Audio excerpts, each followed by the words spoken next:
This is lecture 5 on unit 6 in the course of discrete mathematics. तो आज के lecture का हमारा मेन गोल रहेगा to understand the concept of graph connectivity. तो आज के लेक्चर में मेनली हम बहुत सारी डेफिनेशंस वगैरह के बारे में देखेंगे जो आगे आने वाले लेक्चर्स में हम बहुत फ्रिक्वेंटली यूज करेंगे।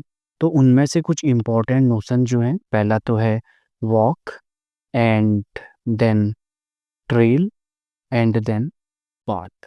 और ये आगे आने वाले लेक्चर्स में तुम्हें बहुत फ्रिक्वेंटली मिलेंगे, ज़्यादातर डेफिनेशंस इन्हीं पे बेस्ड मिलेंगी। Okay, so first we will go through the definition of a walk. Okay, so a walk in a graph G is an alternating sequence of vertices and edges। तो किस form की लगती है एक alternating sequence? V naught, E one, V one, E two, V two, E three and so on, V N minus one, E N and V N. तो एक walk क्या होता है किसी ग्राफ में? एक alternating sequence of vertices and edges. Alternating sequence का क्या मतलब रहता है? एक वर्टेक्स आएगा, फिर edge, vertex edge, vertex edge, इस फॉर्म में। तो इसे हम बोलते हैं अल्टरनेटिंग सीक्वेंस। तो एक वॉक क्या रहता है? एक alternating sequence of vertices and edges कि सच दैट यहाँ पे कोई भी जो एज होगी, जैसे ये एज है, इसके एंड पॉइंट क्या होंगे? V naught and v one. E two जैसे ये एज है, इसके एंड पॉइंट क्या होंगे? V one and we to.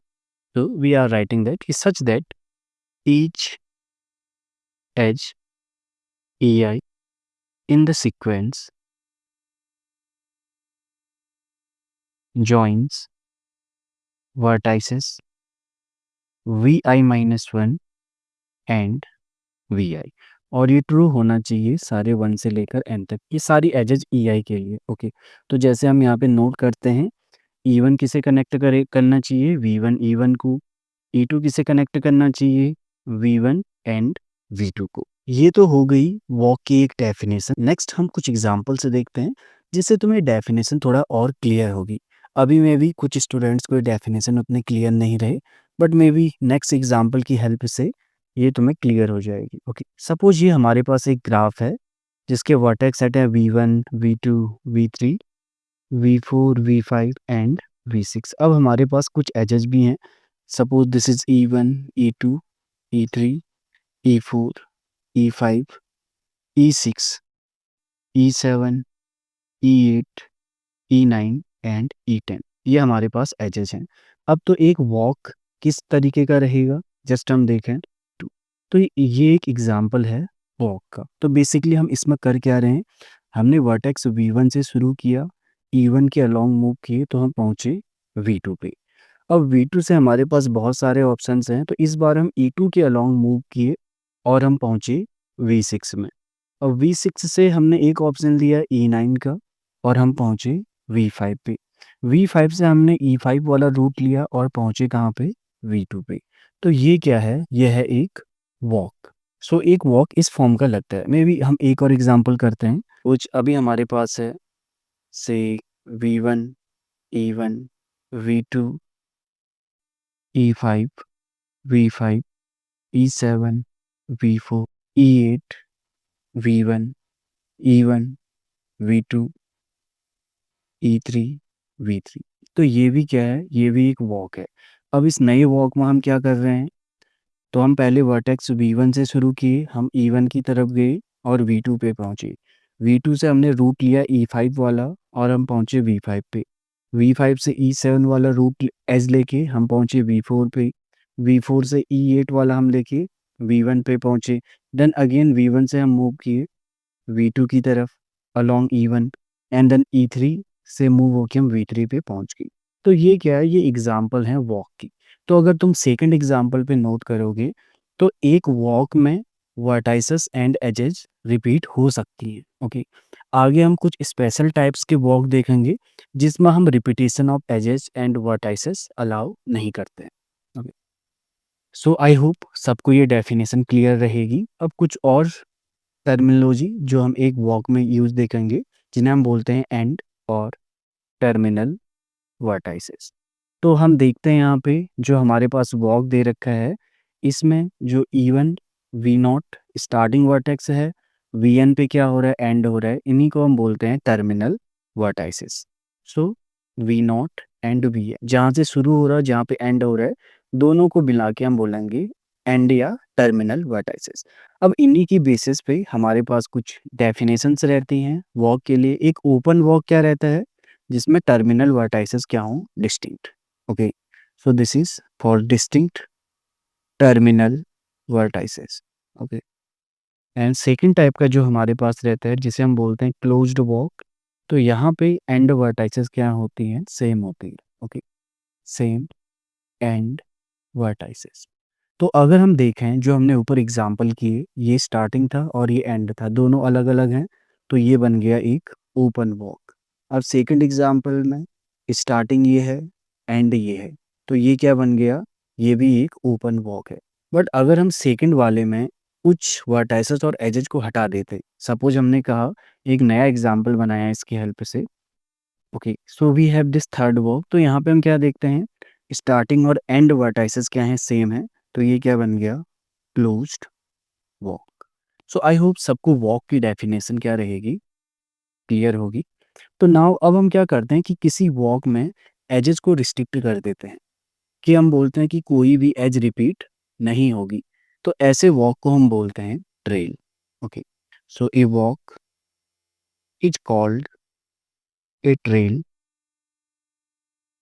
If all of its edges are distinct. तो अगर सारी एजेस क्या रहें, अलग अलग रहें, तो हम उस ऐसे वॉक को हम क्या बोलते हैं, ट्रेल।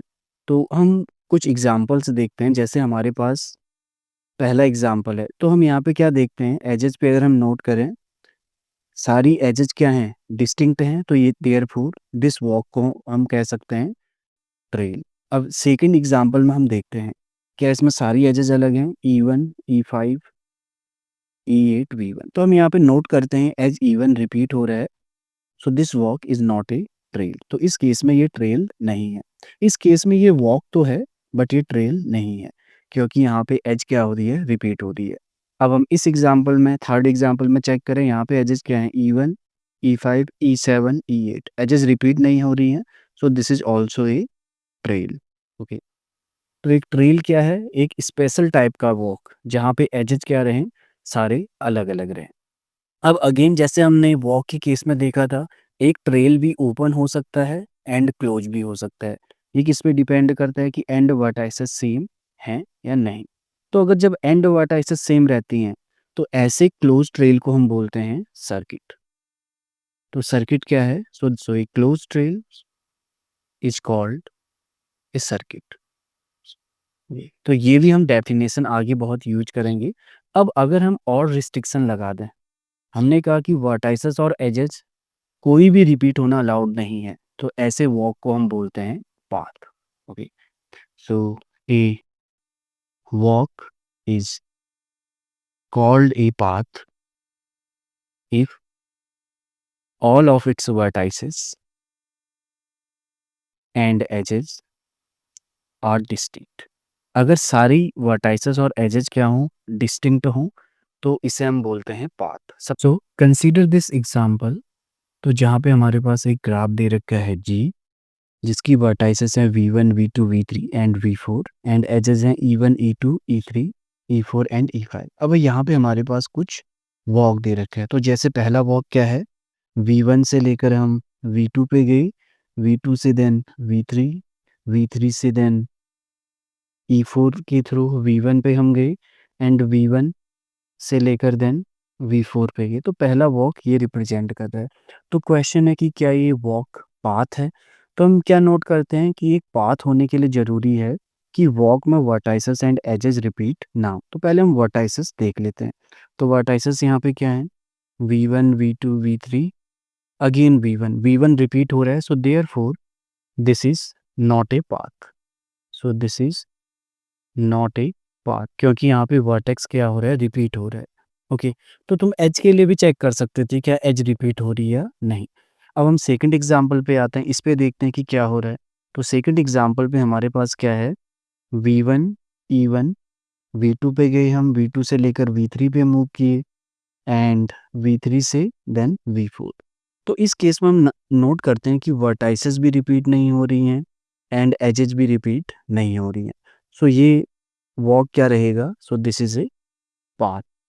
ओके, अब थर्ड में क्या है, अगर हम चेक करें, ये भी एक वॉक है। हम मूव कर रहे हैं V1 से लेकर E5 V4 then E3 V3 then E2 V2 and फिर वापस आ रहे हैं उसी रूट से।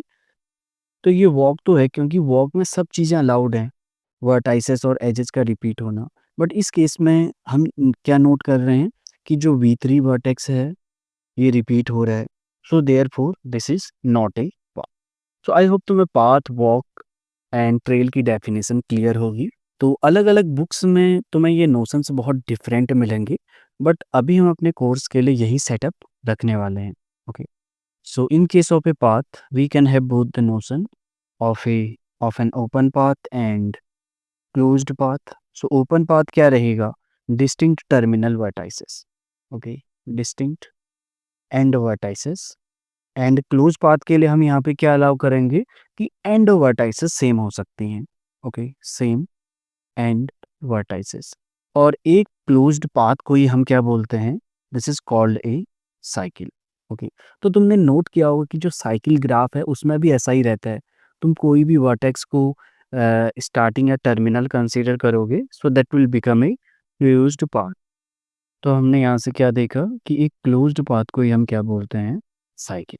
ओके, तो इन्हीं जो हमने नोशंस देखे हैं इनकी हेल्प से हम डिफाइन कर सकते हैं the notion of A connected graph. Okay, तो a graph G is called connected if there exists a walk या path between any two vertices of G। तो अगर ग्राफ के किन्हीं भी दो वर्टाइसेस के बीच में तुम्हें एक वॉक या पाथ मिल जा रहा है तो वो ग्राफ क्या होगा, connected graph. So for example this graph, तो यहाँ पे हम क्या देखते हैं, अगर मैं कोई भी दो वर्टेक्स ले लूँ, मे बी एक वर्टेक्स ये, तो इन दोनों के बीच में मैं एक वॉक या पाथ हमेशा बना सकता हूँ। Okay, so this is a connected graph. But अगर सपोज हमारे पास एक ग्राफ ऐसे दे रखा है, सो 1 2 3 4 5 6, तो हमारे पास ये दो ग्राफ हैं। तो हम इसमें क्या नोट करते हैं, अगर मुझे वर्टेक्स 1 से लेकर 5 तक जाना है तो मैं कोई भी वॉक या पाथ नहीं बना सकता, क्योंकि अगेन यहाँ से 3 से लेकर 4 तक जाने के लिए हमारे पास कोई भी एज नहीं है। So therefore this is not connected. तो ये क्या रहेगा, कनेक्टेड ग्राफ नहीं रहेगा। ओके, तो हम आगे आने वाले लेक्चर्स में भी बहुत जगह पे हम ये यूज करेंगे कनेक्टेड ग्राफ नोशन का। और इसी से जुड़ा हुआ एक और नोशन जो मे बी हम आगे आने वाले लेक्चर में भी देखेंगे, और ये तुमने इसे अपने कुछ और कोर्सेज में भी पढ़ा होगा, जिसे हम बोलते हैं ट्री। ओके, सो ट्रीज या just a tree. So a tree is a connected graph that does not contain any cycle, that does not contain any। तो एक ऐसा कनेक्टेड ग्राफ कि जिसमें कोई भी साइकिल ना मिले उसे ट्री कहते हैं। फॉर एग्जांपल इसका नेचर कुछ ऐसा रहेगा, तो तुम्हें यहाँ पे कभी भी साइकिल नहीं मिलेगी। तो इस टाइप के तुमने मे भी अपने बाकी कोर्सेज में देखा होगा। Okay, so this is another example of a tree. और इधर ही से हमारे पास एक नोशन रहता है that is called a forest. तो अगर हम सेम डेफिनेशन रखें बट कनेक्टेड वर्ड को हटा दें, तब हम उसे हम क्या बोलेंगे, forest. Okay, so is a graph